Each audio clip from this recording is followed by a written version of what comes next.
If that works. Okay. Thank you.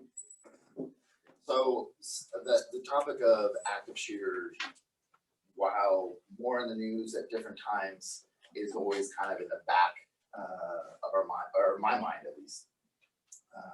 Some of the videos and sounds might be triggering for some if you have had experience with active shooter events. For the city of Corona, the police department, we've had about give or take about 10 or 11 employees caught up in active shooter events over the years. So it can be triggering. If you need to get up and get out and get some space, feel free. This presentation is basically an out-of-the-box presentation put on, given out through ALERT, which is the Advanced Law Enforcement Rapid Response Training Unit out of Austin, Texas, or San Marcos, Texas, I guess, from Texas State University. It is, of all the presentations I've seen, a very good presentation, a very good PowerPoint presentation. If you guys have any questions about, I know there's some people here from specific businesses that are looking, or churches that are looking for specific plans or how to create a plan. There's a lot that's out there through Homeland Security that are basically out of the box present plans and planning, and that can be very effective as well. So that, anybody has any questions now? All right, started.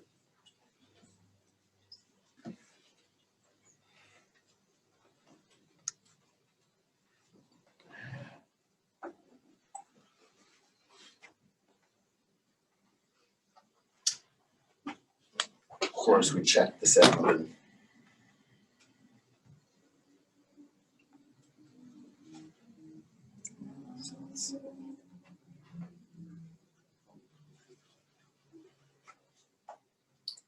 Pretty certain.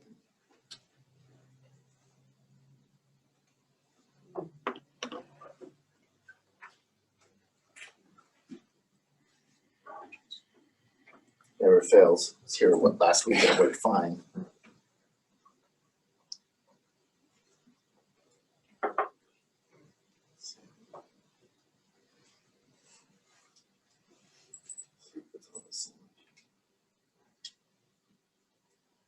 There it is. Back to the presentation.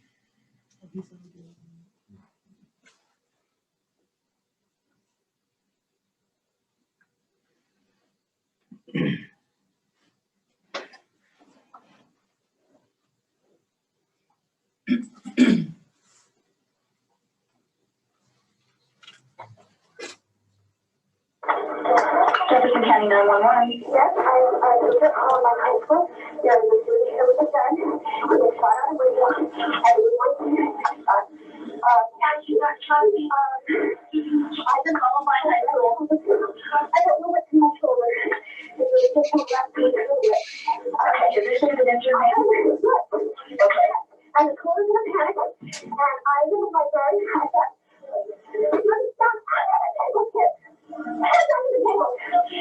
this is training. Some of the teachers are, concepts for me. Okay, I'm getting them there. Who is the student, ma'am? I do not know who the student is. Okay. I thought he was outside. I wasn't going on it. Okay. I went home and I thought, I said, what's going on out there? Because I was told because he didn't get to know me. I said, well, I don't think that's a good idea. I don't know why he's not trying to see what was going on. And he turned the gun straight at us and shot. And my God, the window went out. And he kept standing there with me. I think he got hit. Okay. Something on my shoulder. Okay. We got help on the way, ma'am. Okay. Oh, God. Stay in line with us. Oh, God. Do we know where he's at? I'm sorry? Do we know where he's at? Okay. On the corridor. He's right outside of here. He's outside? He's outside of the hall. Outside of the hall or outside of the hall? Okay. There are alarms being put off. There's smoke. My God's smoke is like coming into this room. Okay. I got the kids under the table here. I don't know what's happening in the rest of the building. Most of them looking to do it. I don't know. I'm sure someone has been calling 911. Yes, we've got a lot of people on. Okay. I just want you to stay in the line with me. We need to know what's going on. Okay. Okay. I am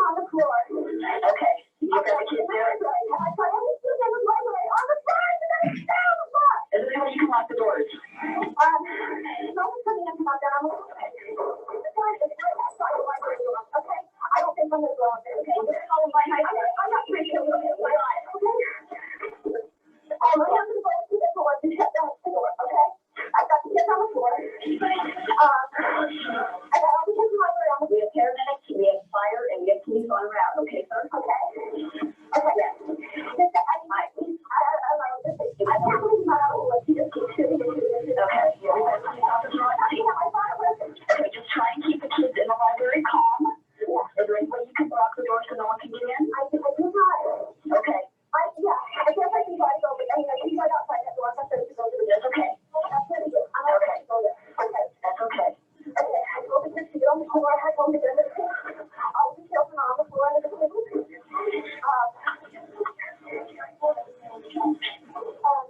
Yeah, they're all in the table. Okay. And as long as we can just try and keep no one saying a word. Okay. As long as we can keep everyone very calm as we can. I guess I'm going out there going on. Yeah, we've got alarms going off now as well. Yeah, that's fine. This one is still okay. Okay. Everyone roll the floor. Yeah. Everyone's on the bed. Everyone get on the floor. Get on the floor. Get on the table. Okay. I don't know. I didn't. I said, what little thing he got? He was outside in the hunt. And the home is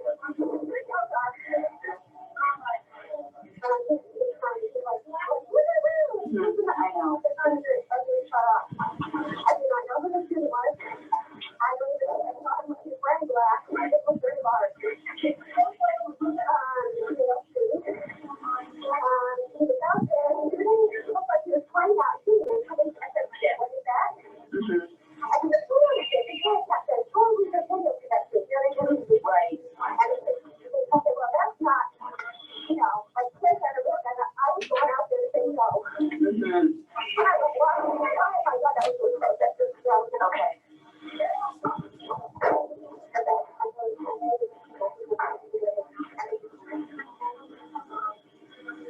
What's your name, ma'am? Patty?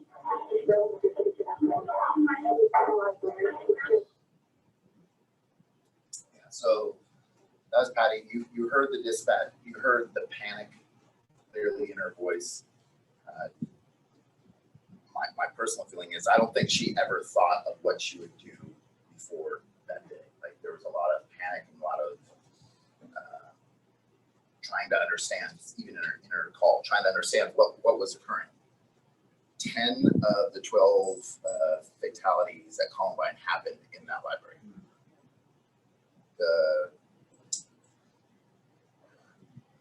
The fact that nobody got to the door to lock the door kind of prevented them from coming into the library. The other sad thing about it was there was an exit route that the occupants of the library could have taken to move themselves away.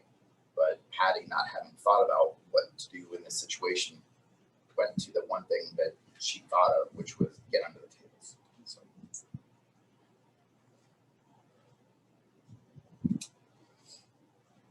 So this is avoid, deny, defend, kind of similar to run, hide, fight, just different words. This is Texas's or Texas State's program.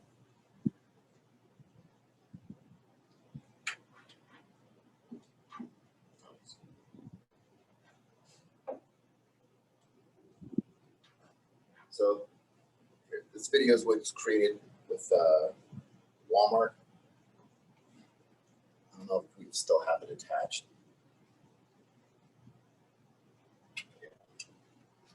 So this was created with Walmart. It's been out online for a while now. There's a gunman inside the store. We need help now.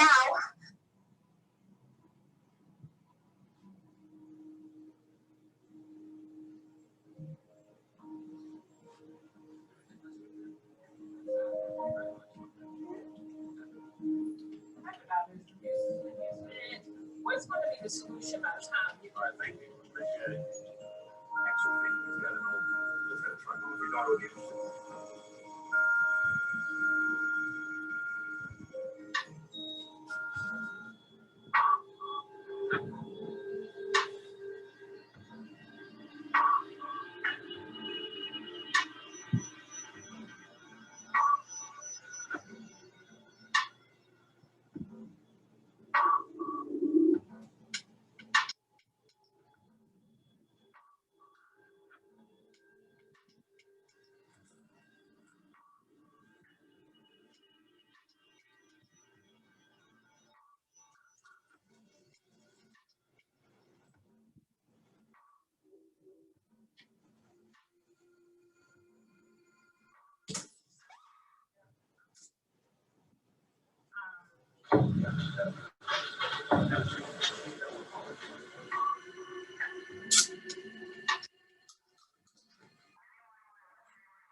We need help. There's a gunman inside the store. He's shooting the place out. We need help now.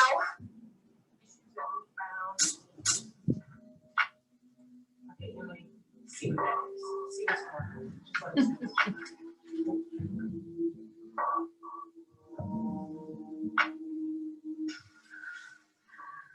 There's a man with a gun.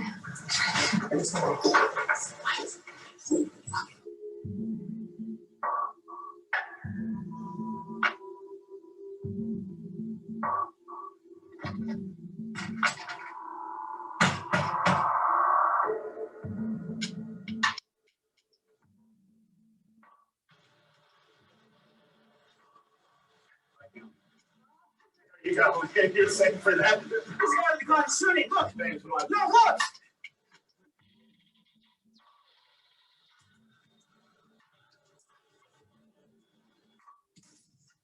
Run.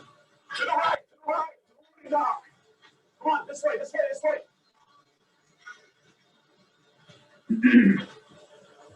Oh, yeah, in here.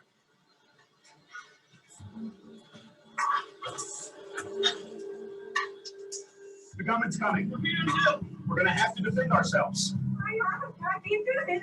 You're gonna see your daughter tonight, okay? We are all going to go home tonight. All right? We have a right to defend ourselves.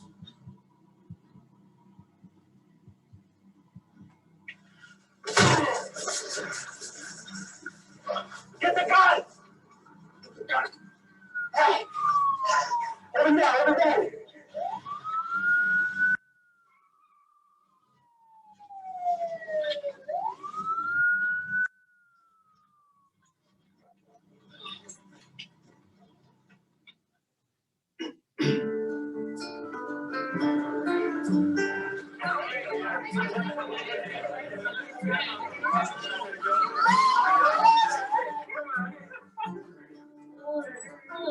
Gosh, I'm so glad you're okay. Yes. Yeah, we're all good.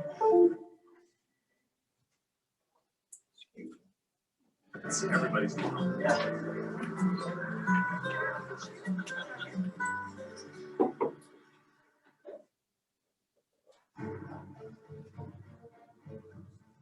If you ever have the misfortune to be in an active shooter event, you deserve to survive.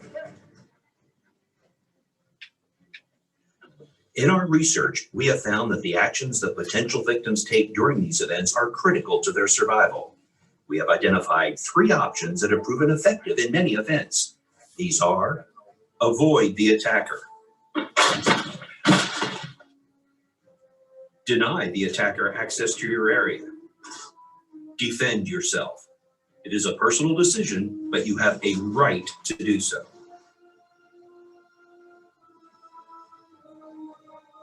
Avoiding the attacker starts with being aware of your surroundings at all times and knowing what is going on around you. If you see or hear something that looks suspicious, take action. For example, the stalker took immediate and effective action to protect himself when he observed the shooter pulling out weapons from the bag. Others, however, hesitated, and this hesitation can cost them valuable time that they could have used to get away from the threat. If you hear something that is or could be gunfire, start trying to get away from it as soon as possible. Gunfire has a distinctive sound. Inside of buildings, the sound can be muffled or distorted.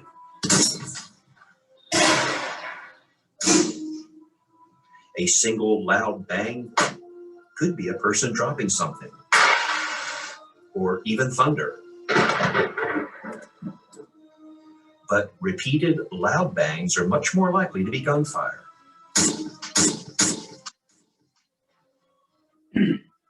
Additionally, look at the reaction of others. Are they startled or scared? Are they running? What are they saying?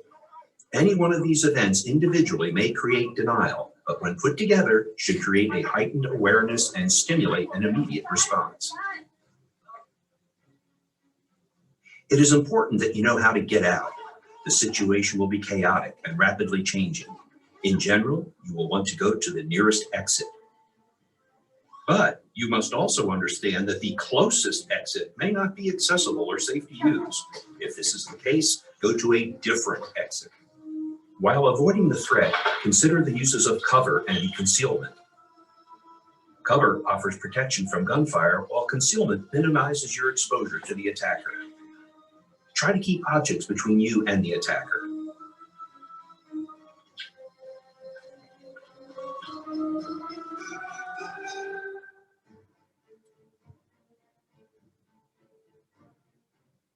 If you can't avoid the attacker, sometimes the best option will be to deny the attacker access to your location. In many locations, this can be accomplished by closing and locking a door, such as they did in the meeting room. Locking the door has proven effective in many attacks. If the door does not have a lock, you can place heavy objects in front of it. Remember, barricades work best if the door opens toward you. If it doesn't, use things that are readily available, such as straps, belts, or objects that can be used to block or secure the door to make it difficult for the attacker to enter the room. This may at least slow the attacker down and give you time to identify alternate means of escape, such as adjoining rooms or windows. When attempting to deny access to your location, you want to make it appear that there is no one in your area. Lock doors, turn off the lights, silence your phones, and get out of sight. Your attempt to deny the attacker access to your location might fail. The gunman's coming. What are we going to do? We're going to have to defend ourselves. Have a backup plan about what you will do. In many cases, this may be to defend yourself. You need to be in a place where you can act if the attacker comes into your location. In most rooms, you will line up against the same wall that the door is on, near the door so you can react, but not directly in front of it.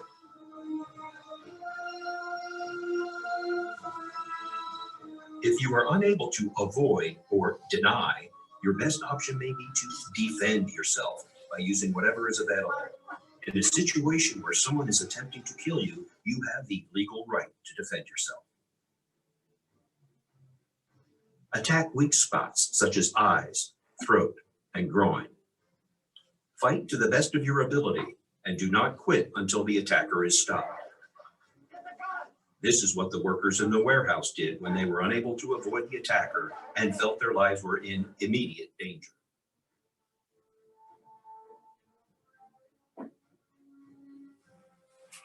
Whatever option you choose, call 911 as soon as you are in a safe location. Provide any information that you know. The operator will ask you a lot of questions. If you don't know the answer, don't guess. Just say you don't know and only state the facts. This will be a complex situation, and we can't tell you what you should do in every case. What we can do is provide you with information about the options that we have found to be most effective for surviving these attacks. The ultimate choice is yours. What you do matters. Avoid the attacker. Deny access to your location. Defend yourself. Law enforcement will be entering a chaotic scene with limited information. Their first priority will be to stop the threat to your safety. The police may not know where or who the threat is. Listen and comply with their commands immediately. Put it down, sir. Put it down. Both of you on the ground. Police are trained to look at people's hands to assess threats. Do not have anything in your hands that could be perceived as a weapon, such as a cell phone. Show me your hands, sir. Show me your hands. Move to us. Everybody, keep your hands up, please. Walk out the door. If told to do so, stay where you are and do not make sudden movements. Again, follow all commands.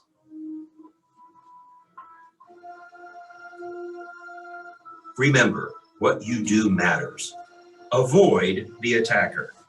Deny access to your location. Defend yourself. Remember, ADD. You can survive. So that video is out in the public domain. If you want to use it, you're more than able to use it. For employers, there's, in my opinion, a much better one from Homeland Security that they put out, a little bit shorter. Just, I think it's a little bit better and can be shown to, in my opinion, children less graphic. Anybody have any questions on that?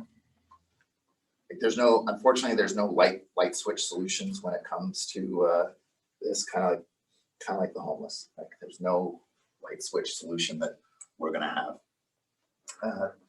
So part of the background of the science on how people respond is based in disaster stages, disaster response. There's basically three stages of disaster response: denial, deliberation, and a decisive moment. Sometimes that decisive moment doesn't come for people based on where they're at in their head, but those are the three stages. And this is based off of a book, The Unthinkable: Who Survives When Disaster Strikes and Why, by Amanda Ripley.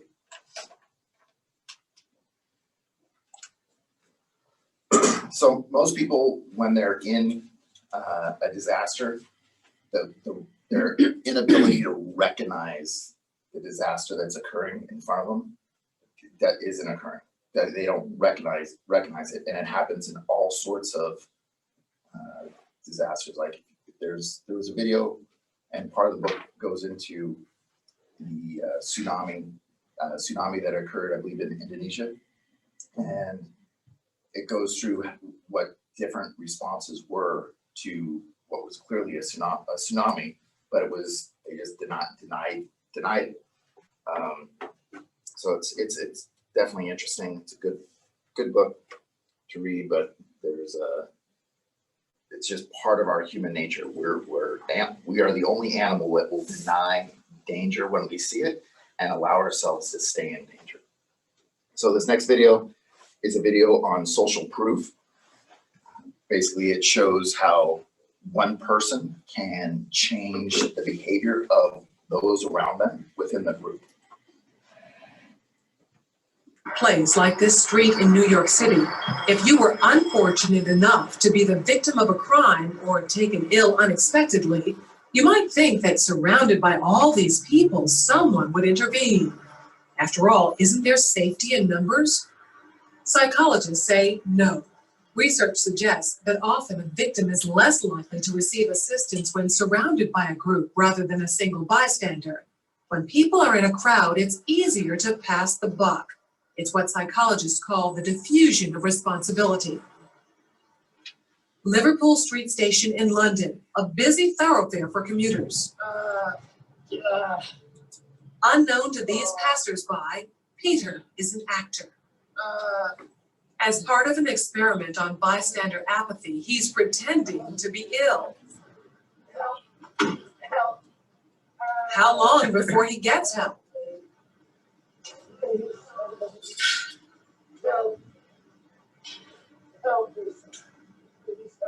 Helping would be inconvenient or even risky. He lies there for more than 20 minutes and no one raises an eyebrow. Please, somebody help me. It's always very distressing to watch situations like this where people are obviously suffering and no one's actually helping them. But what we have here is two conflicting rules. One is the rule we ought to help, and the other is the rule that we ought to do what everybody else is doing. And here you have effectively a group of strangers who are exerting the pressure not to intervene, not to help. And it's very difficult to rebel. Ruth, another actor, takes Peter's place. How long before she receives help?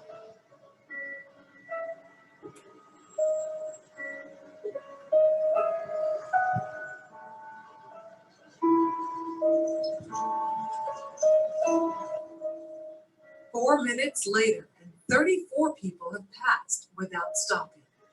People don't really want to know. They just haven't got the time. Well, they have got the time, they just don't want to get involved. Unwittingly, these strangers have silently formed a temporary group with a rule: don't get involved. They're afraid to stand out from the crowd and won't take action if no one else does. This woman has clearly spotted Ruth, but she conforms to the rule and does nothing. Watch what happens, though, when someone else helps. You all right? Yes, thank you. Sure, you're a little bit flaky, you all right? She suddenly finds herself in a different group with a new rule: to help. Shut up. You all right? Yeah. Sure. First I thought she was dead. Then I checked to see if she was breathing or not.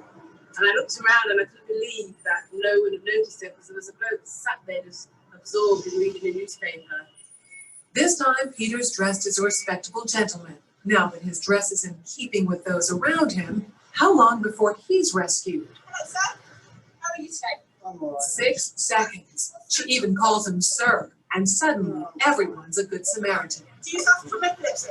No. Why you're lying on the floor in the rain? Because he's part of the right group. Everyone wants to help. I would just hate to be in this position of feeling ill and nobody helping and walking past, so I'd just like to check that he was okay. Well, it's wet, so he must really be ill because of the ruined suit anyway. Kind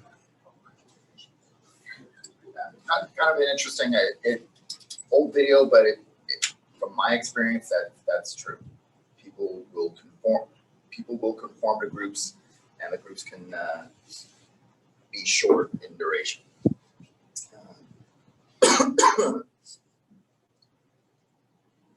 So deliberation, that comes to like, okay, we're thinking about what's going to happen and what's the next step for us to do. And the problem with that is, if you've never been under a significant amount of stress in your life, and this is the first time you've been under stress that is can be deafening, it'll be a challenge to form cogent thoughts and successful thoughts on what to do. So this is your heart rate under normal conditions. We're probably all right around 60 beats a minute right now. And as your body's placed under stress, you'll move up in the stress response, in the heart rate. So in terms of like normal physical activity, healthy adult is probably going to be around 150 beats per minute if you're running or doing some sort of strenuous activity. Once you get up around 175 beats per minute, you're entering like peak or code black, if you will, in terms of your ability to think, your ability to form thoughts. It's just not going to be there. So if you if anybody's coached any sports, if you're a coach making play calls or whatever, you end up under a lot of stress.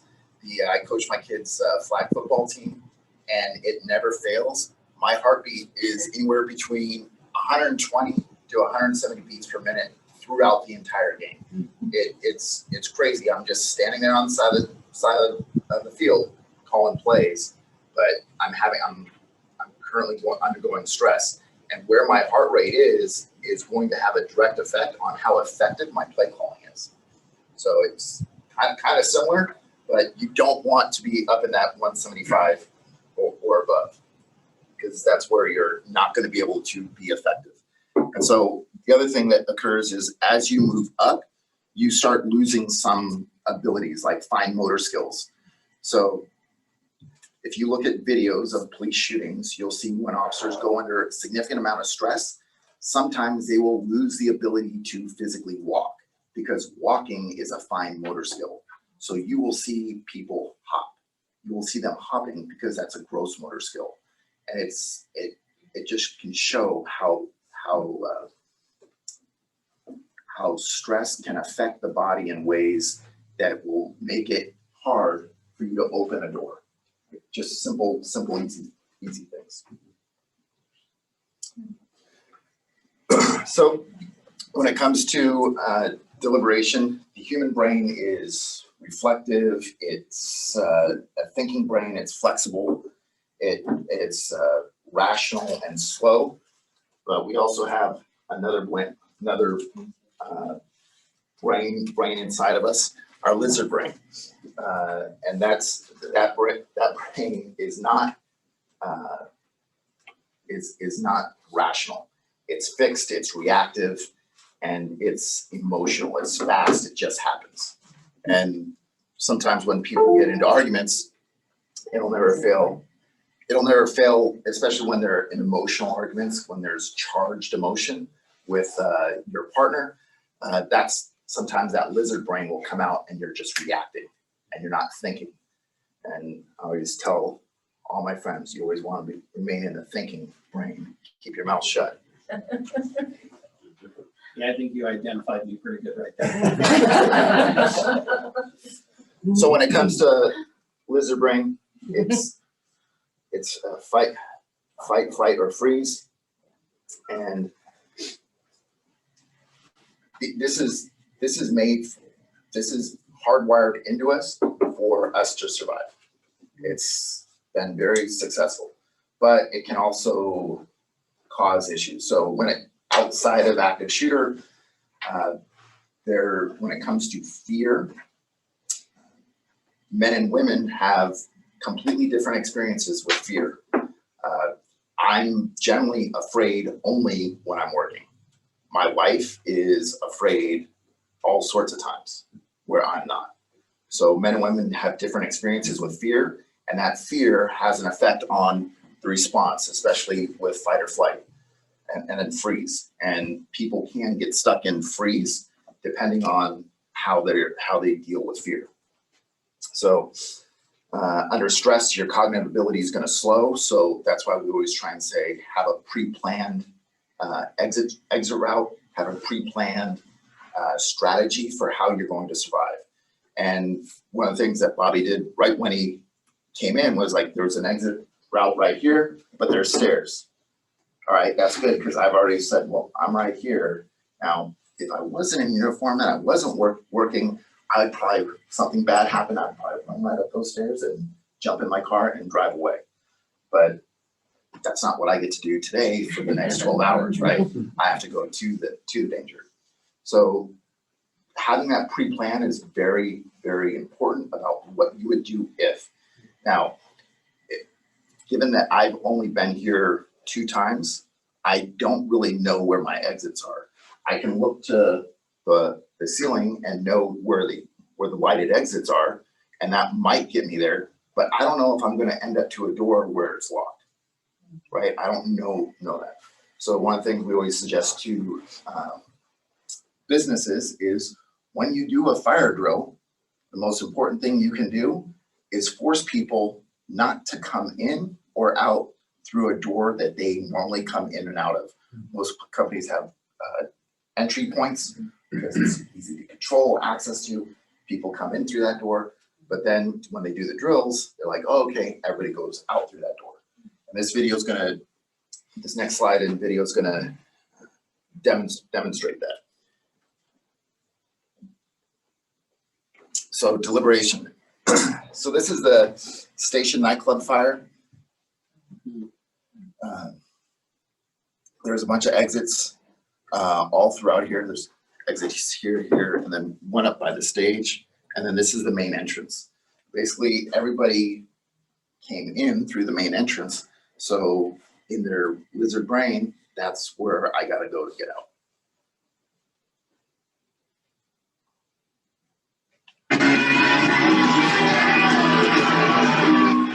So fire starts with a pyrotechnics, and there's acoustic foam, which causes blackness and catches fire to cause black smoke. So you go to the site very quick.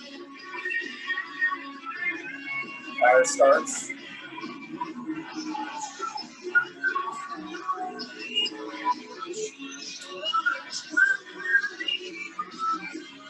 The guy filming is filming because the fire is happening in the bottom floor, and he's doing a story on how safe this nightclub is. We have not seen the fire because they're something that's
It's a hard video to watch.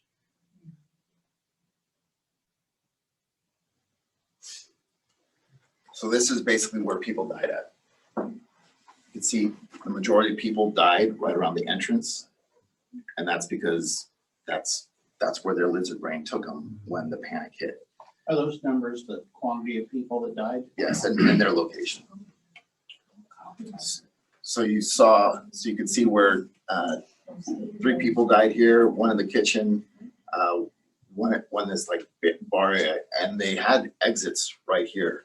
There's an exit over here just outside the bathroom.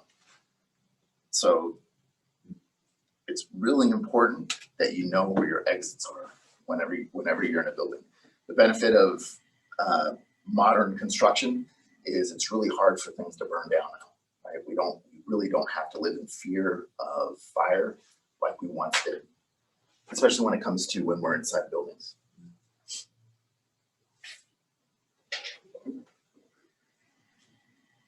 So when you're in that deliberation phase, it's real important to calm yourself and take that deep breath and just try and push your heart rate down so you can have you make yourself capable of rational thought, having that stress response of taking that breath. When I'm on my sidelines, I'm doing my stress breathing all the time, where I'm just like taking a breath right before the play, so I know for the next play I can calm myself, try and pick my best route. Shift your emotion from fear to anger, if at all possible. Try and get yourself mad, because I do it with my kids all the time. I got to change their emotion and have them flip a switch from being scared of losing to we're going to take this ball and shove it down that other team's throat, right? You got to change your brain, and you got to reframe what you're looking at so you can survive. And recognize that you're going to be scared, like that's just part of life. But you think about it after.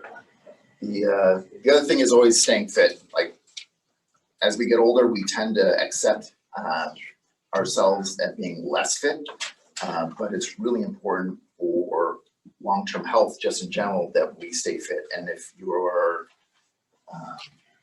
not in good shape, when you go into a stress response, you're going to have be less effective in your ability to deal with your stress.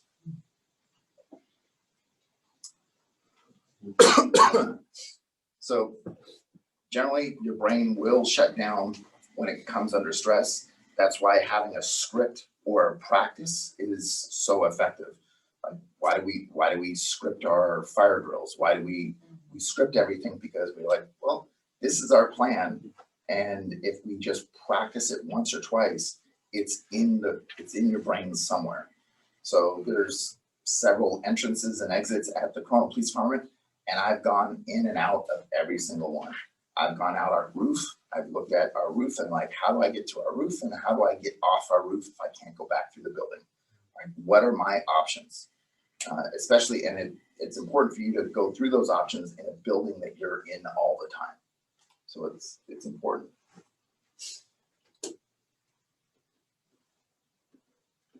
So Rick Rescorla was the safety manager. Was a safety manager of Dean Witter Morgan Stanley at the Twin Towers. Basically, when the first attack occurred, where they blew up the parking lot, he was seen as a genius after that, because 3 years prior to them doing that, he had some friends in special forces, had them come in and said, hey, if you had to try and destroy this building, what would you do? And they went right to where the terrorists parked their car, and they said, I'd blow up these columns right here. You blow up these columns, you'll bring the whole building down, and it's done. So he tried initially to get them to shut down the parking lot, which they said no. Well, when the bombing happens, then he's seen as a genius, and he goes, okay, now I have my street cred, we got to get out of this building, because the terrorists for whatever reason, they keyed in on this building. We need to get out of this building. And they're like, no, no, no, we have several floors of people. We don't need to get out of this building. Well, then he said, okay, well then you need to massively up my budget to where I can effectively prepare for emergency operations. And he basically was in charge of 2,700 people for Morgan Stanley Dean Witter. And he trained them to be prepared to get out. And through that preparation, I mean, they did all sorts of things where they were repelling in elevator shafts on Saturday and Sunday, to where every single employee was able to, they got at least 2 floors. They trained them to repel at least 2 floors in the elevator shafts. That's how much money they put into their emergency services.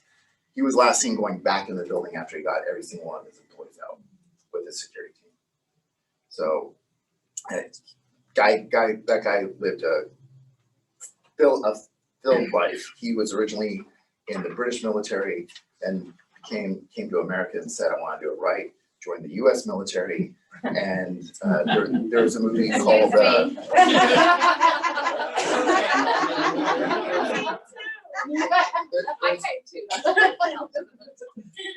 there was We Were Soldiers. I think it was there was a movie called We Were Soldiers. And if you remember that, he was one of the platoon leaders in that movie. So get to that decisive moment. Like once a decision's made, it's time to act. You gotta move on it. And then this is the audio from Sully Sullenberger. And you'll hear the cognitive dissonance.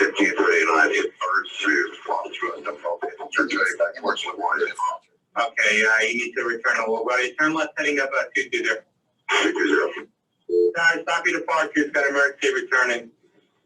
It's 1529. He first strike, he lost all engine, he lost the thrust in the engine to returning immediately. Checked it 1529, which engines? He lost thrust in both engines, he said. Got it. Checked it 1529. Couldn't get it, Steve. You want to try to land 1913? We may have been left. I checked it 15.9. It's going to be left traffic to runway 31. Unable. Okay, what do you need to land? I guess 15.9. Runway 4 is available if you want to make left traffic to runway 4. Idiot. I'm sure we're making runway. What's the word to our right? Anything in New Jersey? Maybe Teterboro? Okay, you're off your right side at Teterboro Airport. Do you want to try to go to Teterboro? Yes. Teterboro, Empire. Actually, we're going to Park Sky emergency inbound. Check it 1529. Turn right 280. You land runway 1 at Teterboro. We can't do it. Okay, which runway would you like at Teterboro? We're going to be left. I'm sorry, say again, Cactus? Cactus 15.9, radar contact is lost. You also got Newark Airport up at 2 o'clock in about 7 miles. Eagle 54718, turn left thing 210. 210, 2718. I think he said he was going to the Hudson. It was pretty clear that dispatcher just never saw that happen. It's part of their planning, part of the pilot's planning, but that dispatcher never thought of it. And then the other thing was Sullenberger was very calm, right, during that whole process, because as a pilot, all you're thinking about is all the things that go wrong, and they train the redundancy of what happens when things go wrong and what's your plan for it.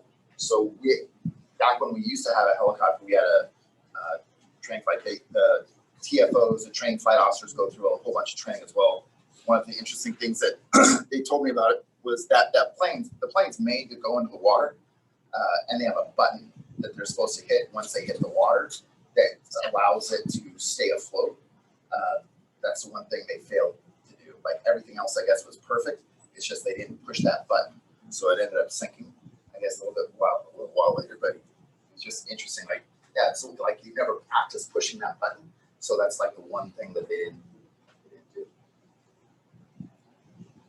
All right, so active shooter events. Here's some research into them.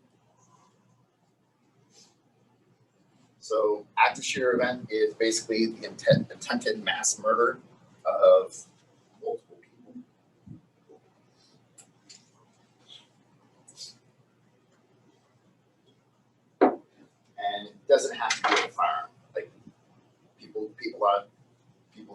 firearms. We'll then move to vehicles or other methods. I think fire still hasn't been a method that I thought it would have been by now, because you can do things to disable fire suppression systems and then initiate fire. So I think that might be in the future, but we'll see. So a lot of people want to know about, what's the profile of the shooter, and the reality is there is no profile of the shooter. It goes from 13-year-olds to 80-year-olds. It doesn't. There's no single demographic that we can hit on. But there is something that they all generally tend to share, and that's mindset. And it's mindset of being deliberate, focused, detached, bullying. Many of them kill themselves when confronted by police or citizens, and they broadcast their intent. So when it comes to active shooter like mass murder versus targeted violence, with targeted violence, there's generally a lot more broadcasting that goes on. But with active shooters, there is broadcasting and leakage that'll go on too. Like generally, every school shooting, there's a lot of people that were in the know, not of everything, but of pieces of the plan, and they do it with guilt after the event because they never brought up what they thought was odd behavior or strange behavior. So this is active shooter events across the U.S. from 2000 to 2014. Actually, this one might be 2019.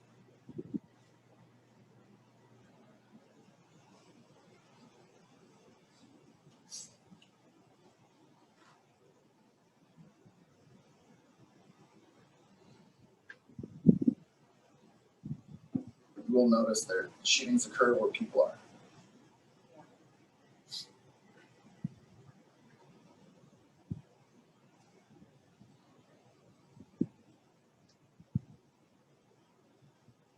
There's a consensus within the group that going to 0 to 4 victims is 4 victims is the average active shooter event, and then when you get up over 5 to 9, over 10 becomes more.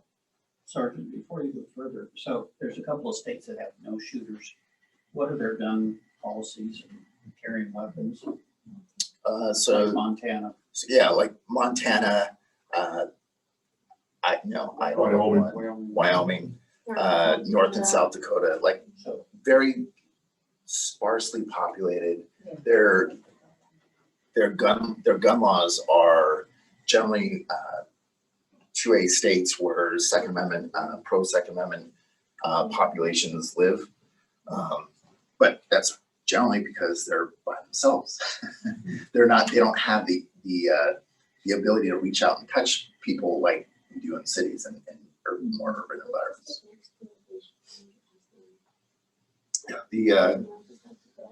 There's a whole political world to Second Amendment stuff, and it's. Are there really only like 4 or 5 in Texas? Like just like only 4 or 5 examples? So this is from up to 2014. There's another video of 2020. There's a couple more shootings in Texas. Generally, the active shooting events in Texas generally end up being resolved by the population themselves, not necessarily police. We'll get into what happens with different populations of this. So the location of attacks, a lot of people think it's schools and education because that's what gets the news, but in reality it's commerce. It's like a grocery store or a mall, outdoors as well, and then other events.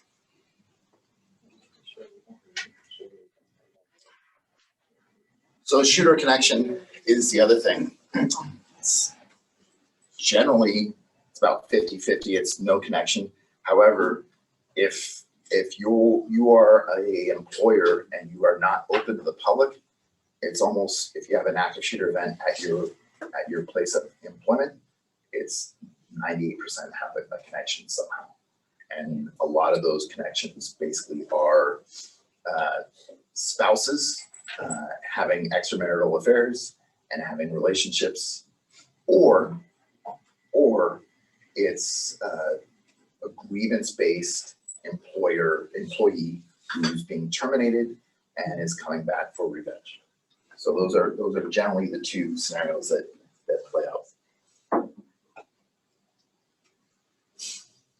So Edmond, Oklahoma, 1986. Like to say that this is all old. This is where the term going postal came out of. Postal employee came in and killed 14 people, and wounded 6 others before he killed himself. Like, these events have been happening for years. Like, when we talk about school bombings, you have to go back to like 1918, I think, was the first school bombing that occurred, where an attack on a school occurred, and that was all basically related to property tax. The guy had tons of property, and the county said, yeah, we're gonna tax you on your property so we can pay for the school. And he's like, well, I don't have the money, but I got a bunch of dynamite, so if I blow up the school, you won't need my money. You know, logical thinking. So number of deaths are directly related to how fast we can arrive. Because generally 2 things happen when police arrive: is attack stops because they either have to deal with us, or part of their plan was suicide.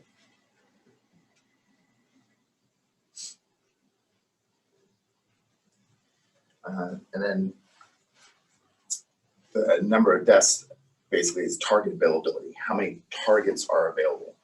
These are not crimes. Like, normally we deal with crimes where there's an objective of like some sort of financial success on the criminal portion, but not on this. On this, it's how long does it take for us to show up, and how many people are around that person until we show up. So it generally takes us about 3 minutes. Basically, it came out as an active shooter at Costco, and at the time when it occurred, we actually had an officer at I think at Ross or Big 5 right there. And so an officer was on scene within 50 seconds, and a second officer was on scene within about 1 minute and 30 seconds. And they both made entry through different entry points into the Costco in about 1 minute and 30. And that is like supreme in terms of law enforcement response. And a lot of it had to do with the luck of officers being where they were. Did you still have community policing in that station was open? In that? I don't know. I think it was, I don't know if they moved, because there is, I think they still have an office on the other side of that zone across the street. But that wasn't why they were there. They weren't at the office. They were actually on a call. He was still, luckily, he was still in his car, still in his car, showing up to the call when it came out. So when it comes to your options, biggest one is don't deny hearing guns. Every active shooter event, people generally say, I thought it was fireworks. I thought it was fireworks. So I'm telling you right now, pre-program in your head, if you think you hear fireworks, say it's gunfire. Now, if it's 4th of July or New Year's Eve, probably fireworks. But generally, your brain is going to go to the spot where it makes sense. For whatever reason, when we hear gunshots, we think it's fireworks, because that's what makes sense. And then this video is Christina Anderson. She talks about playing dead, and she was in the Virginia Tech shooting. So she'll talk about her experience. So this is pretty important. This day, I ended up sitting in exactly the same seat I always did, in the back right-hand corner on the right side of the class. What we don't know is at this time, someone is downstairs and he's chaining all 3 doors shut. There's supposed to be desks there. All you guys can see. We heard the first gunshots outside in the hallway, and my teacher, she opened the door. She immediately slammed it and she said, call 911. And the second that door closed, he walks in. He walks in shooting. There's absolutely no time. He goes to the other side of the classroom by the windows. He's holding 2 guns. He doesn't say anything. He just starts going down the rows of people. It's very quick. It's very loud. It's very scary. We had these very shitty desks. I get on the floor. I put my knees under the chair, my stomach on the seat, hands overhead, eyes are closed. As the shots keep going, and it's, like I said, very loud, I can tell it's getting closer and closer. And I'm telling myself, brace yourself, your turn is gonna come. Now, I didn't know what that meant. Like, I didn't think I was gonna get shot, but I knew that something really serious was going on. And I knew for whatever reason that I should just play dead. He shoots me. The first time's in the back. And you'd be surprised, getting shot doesn't hurt that much because shock overtakes you, but it starts to like burn and really kind of seep in, and that's when it gets really uncomfortable. It's not pleasant. He leaves the first time, he goes across the hall, and while he's gone, cell phones are ringing, people are coughing, and the smell of gunpowder has like completely filled the room. Gunpowder is like this really sticky, pungent, warm smell, and it just makes you very, very thirsty. He comes back. Now, this time, the shooting is more intermittent. It's slower because he's looking to see who's alive. I remember telling myself to stop breathing because I can feel my stomach hitting that chair, and I'm saying, stop, like, he can see that you're alive. The third and final time, he killed himself in front of our classroom. When the police broke in, the first thing the guy said was, we have a lot of blacks in here. I didn't know what that meant, but when police sweep a crime scene, they have 30 seconds. If you're red, you're critically injured. If you're yellow, you'll live. Black means you're dead. In 9 minutes, he killed 11 of my classmates and my teacher. 32 people lost their lives that day. Yeah, so playing dead is not necessarily the best plan if you're confronted with an active shooter. Hide and hope is not a plan. Whatever you're hiding behind is probably not bulletproof, so you want to have that in mind of what type of cover you have. The second is so the easiest way to not be shot is not be exposed to the barrel of a firearm. So whatever you can do to deny that barrel of a firearm being pointed at you, do it. Yeah, just realize that if you're seen, that's how generally people end up getting shot. So deliberation, avoid, deny, defend, basic strategy in these situations. Situational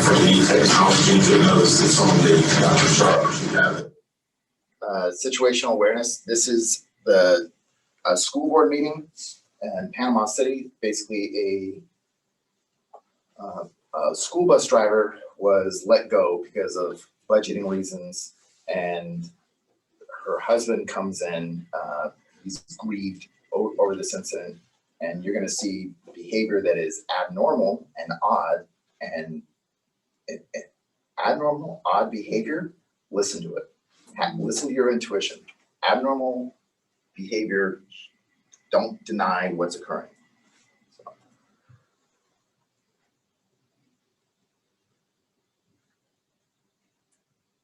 There, and it's part of the plan we have and the workshop we're going to have following this meeting, but this will be the first step in that whole process.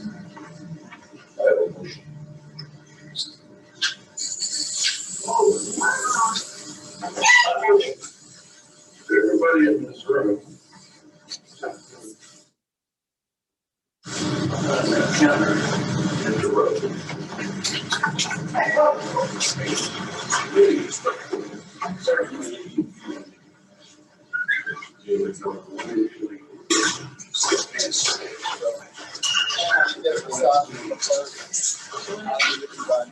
Hey,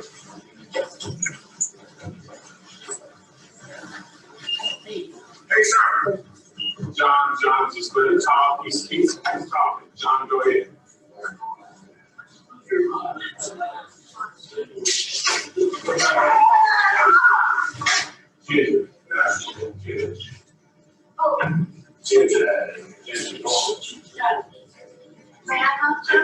Yes.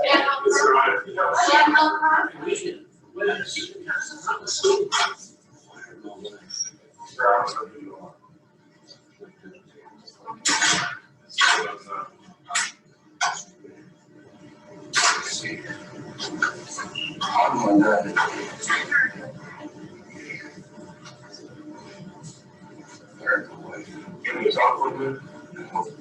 Just, can I ask you a question? Can I ask you a question?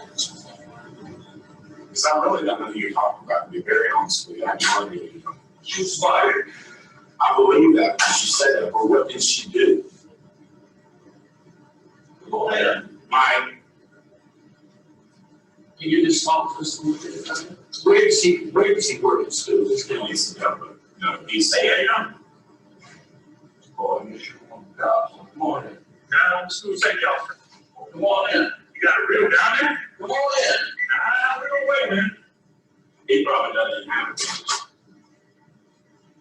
Tell me what she did. You're called with police engines. I know that. It's part of what? Sir, I don't know what you bring in. Just to stop taxes, okay?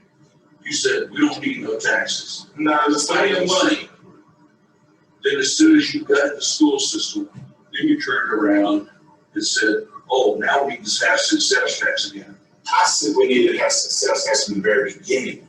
I campaigned on that. Oh, yes, I did. You can look at the material. I said from the beginning, to have success tax is the most equitable way because everybody pays it, not just property owners. But see, here's what I don't want to happen.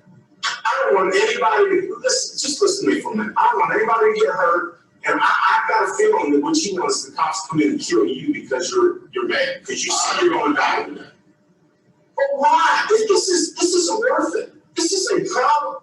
Please don't. Please don't. Please. I'm going to get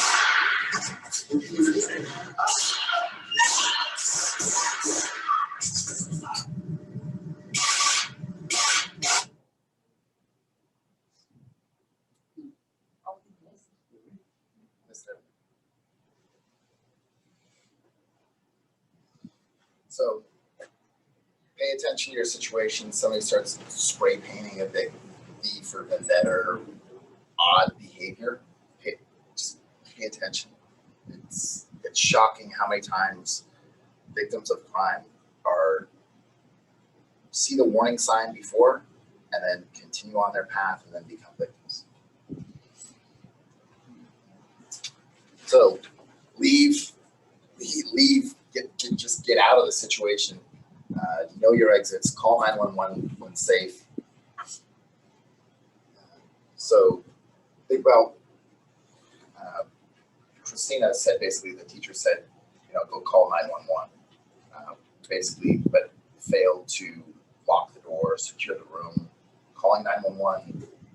As much as we want you to call 911 as early in the process as possible, when it's time to take care of business for yourself, that's not the time to call 911. The time to save yourself is there. Where we are, you got to remember, 3 minutes away. You got to survive for those at minimum 3 minutes before we can get there. Consider secondary exits. If your primary exits are blocked, try and figure out how to get out. Even drywall, you can get through drywall if you need to. Some of our burglars do it. Lock the door, lights out, stay out of sight. When it comes to active shooter events versus targeted violence, there's very few active shooter events where the shooter came to a locked door and breached the door. Now there are targeted events or targeted violence where the person was grieved, in some way or form and breach doors to get to their target. But outside that, so barricade, heavier the better, more the better, door stops, whatever you can do to barricade. And there's all sorts of different things you can do to barricade doors. Outward opening doors, so if the door opens outward, you could tie ropes to the knob, try and figure out how to clench. Like if there's a here, but just whatever you can do to barricade your doors, it's pretty ideal. So then defending, where you position yourself, basically the entry points are the key to exploiting a gunman entering a room. The entry point is the most dangerous position for the person entering the room with a gun. That's ideally where you want to attack. And if you have planned and coordinated attack, that's ideal, where it's like, all right, Bobby, when he comes in, you're going to take your coffee cup and throw it at him. I'm going to be hiding right alongside the door, and little things like that make a difference. I've been the red man. We have a red man suit where you put on and you go against officers. And I had a guy one time who happened to have a water bottle because it was summer day, and he just like had it in his pocket. And while we're talking, he knew that he had to fight me because I'm standing there in a big red man suit, and he took a water bottle out and threw it up in the air. And my natural reaction, even though I knew I was supposed to attack the officer, was to catch it. And as I catch it, he's tackling me, laying me out. So I was like, oh, that was a pretty good plan, because I was reacting to his action, not him having to react on it. So doorways and entry points are on the way. Remember that I've said if somebody's coming in and they have a gun, you only get shot if you are on the barrel side of the firearm. So if you can control which way the barrel's pointed, you can't get shot. So mindset also matters. This is Lieutenant Brian Murphy, who was at the Sikh temple shooting. He was, for all intents and purposes, murdered in this parking lot, but his mindset was set to where he's like, no matter what happens, I got to get back to my wife. He had a mindset where, I mean, the guy basically stood over him and shot him, and he had a mindset where it's like, I'm going to live through this. So in the research, mindset does matter a lot in terms of injuries and especially trauma. Just because you get shot doesn't mean you're dead. Keep fighting. So we can go back to Virginia Tech, look at Morris Hall, where this all occurred. So this is the second floor. He barricaded the doors on the first floor, and that things that are odd. So they had a janitor who came across the door that was chained up, and the janitor, this is like 10 minutes before the shooting starts, the janitor sees it and goes, wait, there's construction, it's college, construction's occurring at all different buildings, but he's like, I thought it was 2 weeks from now that this construction was supposed to start here. Oh, well, whatever. And goes on, doesn't notify anybody, doesn't tell anybody. And that, like that little spark of, hey, something's going on here, could have prevented this. So this is the casualties for Virginia Tech, where the casualties occurred at and where the rooms were. So they're shot and then killed. That was Christina's room. Everybody was shot in Christina's room.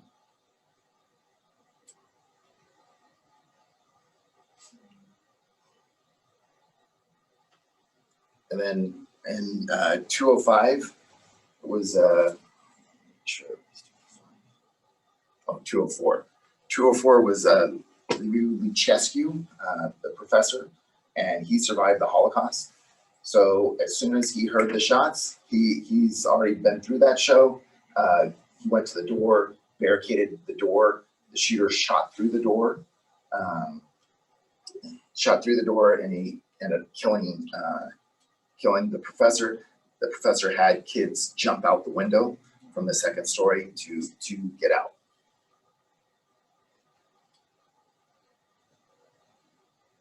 And then in 205, they barricaded the room at the very get-go, and he wasn't able to make entry to 205. So you're not helpless. What you do matters. So basically, when the attack starts, have that diagram plan for what to do. If go to your primary exits if you can to avoid the shooter. If you're denied, if you can't deny him access to you, figure out other exits. And then the last case is defend. So, attack starts, avoid the attacker, get out, deny the attacker access to yourself, and then defend yourself if you can't do the first two. So when we arrive, look at their uniforms, so it's different officers.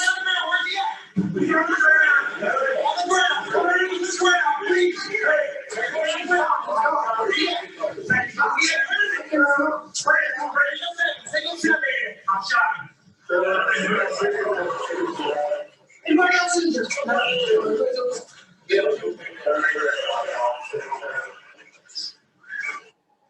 So the officers are going to be coming in under stress. Don't have anything in your hands. Don't have a cell phone. They're going to be concerned about hands. Now, generally, if we're clearing a large building, and your door is locked, we've had it in the past where we don't believe you're the police. Well, we are the police, and that's you want to keep your door locked and nobody's harmed inside. Cool, but take your minute, call us. We'll communicate with you through a dispatcher that we're on the other side. But you're going to hear us. Like, our training is so to where we're announcing our presence, because the last thing we want is to teach people here, like, hey, pick up that coffee cup and throw it at the shooter coming through the door. And our cops come through the door and there's a coffee cup coming at them and they have an automatic response. They have an automatic defense response. So we don't want that to happen. So you're going to hear us. So when we arrive, we have our priorities of stopping the killing. So if we show up and we hear active gunfire, killing is still occurring, that's our priority is we're going to stop the killing. Once we got that resolved, we're going to stop the dying, and then we go to evacuation of the area. Follow our commands. Just need to see your palms. Don't make sudden movements. So generally in active shooter events, because of the chaos of the event, EMS is delayed. So people need help. You can all attend, it's called Stop the Bleed training. And basically it teaches you how to stop massive trauma wounds and bleeding. Then post-incident, there's mental trauma that occurs, develop a critical incident stress plan to manage your employees, and that's a lot of companies have EAP programs now already. So the other thing attackers like is to hear their names. So I've got a lot of their names running around in my head just because of my research, but I won't use an attacker's name because that's what they do it for. And there's all sorts of Wikipedia pages to them, and there are shooters that are one-upping each other. That's their intent. I mean, there's something going on mentally where they're not right, and that's part of their goal. So in summary, think about where you're at in your response and how you think you will respond, and try and set yourself with a plan. And then just go back to avoid, deny, defend. And think about the Virginia Tech case study where you're able to barricade the door and prevent yourself from being a victim of this event. It's pretty effective. And that's all I have. Does anybody have any questions? Or I've got a couple of questions. One is, first, I want to say thank you for coming and sharing. Does Corona PD, do they have a program where if a company wants you to come in and kind of review their building and give potential strategies?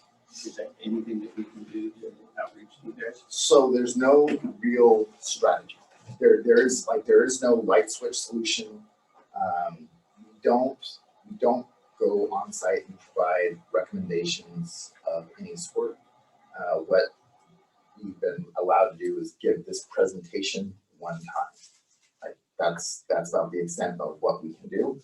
We can make recommendations of if we see something, but that's generally about the code. So there's a lot of rules regarding barricading doors on what we can and can't tell you when it comes to the fire marshal, because the fire marshal will tell you, well, that's a violation of fire code. So even if an active shooter event's occurring, barricading a door is a fire code violation. So there's you're damned if you do. I'll take that fine. Okay. I'll take that fine. Yeah. Right. You're damned if you do, you're damned if you don't, type thing. But the other thing is you can go online today if you want to give this presentation yourself, go through their training program and become an instructor on it. Their alert pushes out all their information, all their research. So like one of the things that it was kind of interesting was people started noticing clusters of when active shooter events, they tend to cluster. And it takes about 8 days for us to get over the cluster effect. So when an active shooting event happens, you've got about an 8-day window to where you get over the hump of likelihood of additional active shooter events. So that's there. So if you hear about active shooters in the news, so did the people that want to do one, and eventually, some of those people get the courage through seeing it done. Some other stats that I've always found interesting is about half the active shooter events, by the time police show up, are done. We have no effect on other than providing medical care. So half the active shooter events are resolved by the citizens on scene. So if you do end up in an active shooter event and that gets resolved prior to police showing up, it is very beneficial to go to send somebody to the entrance point and make sure those cops know that the bad guy is down. Because generally what happens is somebody picks up the gun of the bad guy and is standing there with the gun of the bad guy over him, and we come in and we see a body on the ground and somebody holding a gun, and bad things can happen. So. Any other questions? Yeah, one. Is there or will there be any kind of presentation like this for our students here in San Diego State? So there has been. We've given presentations at Santiago, Corona High in the past. Once COVID hit, everything kind of came to a screeching halt. But I think that our last presentation was at Santiago High in 2019. He's a freshman, so. Yeah. The other thing is so if you go to the police department's website and put your name on the list of people that are interested in hearing it, basically it's this presentation. And once you go through that presentation, when we're past COVID, what we've done in the past is ask for volunteers out of that group that has gone through the training, to where when we do we're doing our active shooter training coming up in June. and we'll reach out to that group for volunteers. And basically, you end up seeing our response and what happens in an active shooter event, start to finish with fire. The city of Corona has spent a significant amount of money training our officers and equipping our officers to be effective in one of these events. I have a question. We're a small business, and it's going to sound terrible, but we're family owned, so it's my parents and I. But we have separate plans because it's our employees that could be the active shooter. Right. And so we try to give different layers, but I don't want to give away all my secrets because it could be one of them coming to shoot us. And so it's a fine line that we walk. And I have been a victim at your active shooter training because I was on the Fire Safety Foundation. It's very, very eye-opening. Yeah. I'm a high fan of the fire extinguisher defense because you could spray them and then hit them with it. But yes, so if you come to our work, you'll notice outside my door is a fire extinguisher. Everywhere there's fire extinguishers. But it's a fine line. We've had exactly what you said. We had domestic situations and a wife showing up at work. Super scary. And you don't know who the victim is going to be because they're mad at everyone at that point. Yeah, so when it comes to relationships at work,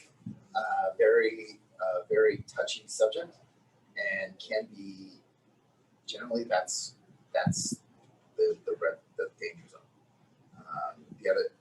That's most likely going to be event at your place of employment. The second one is the disgruntled employee. Generally more rare, but like when it comes to targeted violence that is non-spouse related, generally you can go back in time and identify the pathway to violence. There's a clear pathway that person is on and ends up on generally 5 years prior. Like you go back and identify points like 5 years prior. There's a pretty significant case out of Los Angeles where little bits of information leakage where it's like, year 3 prior to the violence said, I don't have a gun because if I did, I think I'd kill Bobby. 2 years before the violence, hey, check this out. Here's my target. I've been practicing. I'm getting better. To the same employees, like, oh damn. And then literally saying, I'm gonna kill. I'm like, think I'm gonna kill that guy. All being said about a guy's boss, and city of LA at the time was like, well, you gotta fire him because he's a problem. So imagine a municipal employee being fired. Very challenging to do when there's very challenging to fire a municipal employee, and this guy's going to be fired, and there's all these threats in the background to where the boss is saying, telling his coworkers. Actually, the guy was in a carpool driving to work. He goes, man, so his carpool all knows about it because the carpool came from, I think, Ontario, and driving to LA. And his carpool knows all about this problem employee, and he goes, man, today I got to fire him. I'm really stressed out. He's going to kill me. And then sure enough, they became great witnesses for his family because he was murdered by the guy that said to multiple people that he was going to kill him. And it was like over a period of 5 years. So generally those situations can be managed. Like you could get somebody off the pathway of violence. And a lot of times there's indirect threats or indirect like oblique threats that aren't like, I'm going to kill him. It's good thing I don't have a gun because I might use it on someone. I might use it on my boss. Or there's a lot of these like language that's used that's leakage that gives you the warning of what's going to happen. What are the laws or guidelines on an owner having a firearm at their place of business for protection? So if it's your place of work, you're legally allowed to carry a firearm at your place of work. Without a CCW? If it's your place of work and you're allowed, yes. Yeah. There you go. Now you can't expose it. Right. So the other thing that people always tell us is like, well, a lot of people want to carry guns or whatever. Like employers have rules too, places of employment have rules too. It's generally small businesses that you'll find that gun carriers, large businesses, they're concerned because you can't have an employer of 1,000 people saying, yeah, bring your gun to work. No worries about what's going to happen. So it's generally small employers that tend to be armed. So, and then it comes to, so if you're armed, it kind of puts you in a box. So while my children were little, I never carried my firearm. And the reason I never carried my firearm is because I never wanted to go into cop mode when I'm with my family. So I know who I am and I know what I would do if I was armed and I thought I could win. So, now my kids are older, it's a little bit different. I can feel more comfortable with telling them, hey, we're gonna run. I don't know if I would do that now still. Now I think I'd probably just stay with them and get them out. So it all depends. Frank, you have a question? No, this is what JP is for, so. I don't even remember what my question is. That's something to do with gun, so. Owner of the business. Yeah, we work together and I just think it would be good to have one in the office, but that's not my question, so I'm just gonna move on. Yeah, so I mean, there's a lot of laws, especially in California, about firearm ownership and firearm safety. So California is gonna have a firearm, make sure you know how to use it, make sure you're prepared how to use it. And I was on our SWAT team. When I got on our SWAT team, I was a horrible shot. Horrible shot. It took me 3 years shooting double what everybody else shot a month. Like I was putting through 200 to 500 rounds through my handgun a month. It took me 3 years to become effective. So the city has spent a boatload of money on getting me good at shooting. And then, you come off the team and I don't have to shoot anymore. And then I go not right back to where I was, but definitely less effective. I know where my effective ranges are. Definitely less effective. Any other questions? Go ahead, sir. You said earlier that if somebody just expressed in a way that, hey, I want to kill so and so, and if I have a gun and things like that, if you just hear about it, then you can you report it, then he can get arrested? Yes, Just well, not that necessarily right? arrested. So anybody in California now knows that crime, somebody who does crime is going to get out, right? Depending on the crime, like murder, yeah, we're probably going to be able to keep you on for. But outside of murder, outside of significant threat and harm, actual physical harm to the person, generally they're getting out. But so putting people in jail doesn't solve the threat. What solves the threat is creating a plan to get that person off the pathway of violence. So that pathway of violence generally comes with there's suicidal ideation and the grievance, the original grievance. So you have like employer side grievance, and then you have spousal side grievance. And how that happens, it all depends. Generally, betrayal. People feel betrayed. People feel they have to respond. And whenever it comes to employment, you'll have this scenario of, Bob, you keep coming in late. You keep coming in late, Bob. One of these days we're gonna be done. I can't have you coming in late anymore. And Bob goes, well, I have to drop my kid off at school on the way in. I'm sorry. I'll try better. Okay. And the miscommunication about the boss not being clear of, if you come in late again, you're gonna be fired. Versus, okay, we'll just try to get here on time. Next time he comes in late, hey, you're fired. Right? So that miscommunication, and generally it's like low-level supervision telling upper management like, hey, no, we've had communication. We've told them over and over and over not to do it. Okay, did you document it? Did you sign? How clear is that communication? People hear what they want to hear. And then on the spousal side, it's betrayal. And I've seen it where, and it depends on where people are in their age and their frame of brain, but I've seen a 23-year-old who was cheated on by his girlfriend And just before I guess he used LSD or some other drug. And 5 years later, he is still grieved over this betrayal and tracking her through from Northern California to Southern California to Corona, to where like I come across it, I'm like, oh my God, this is a serious threat to you. Like we need to create a plan for you to be safe.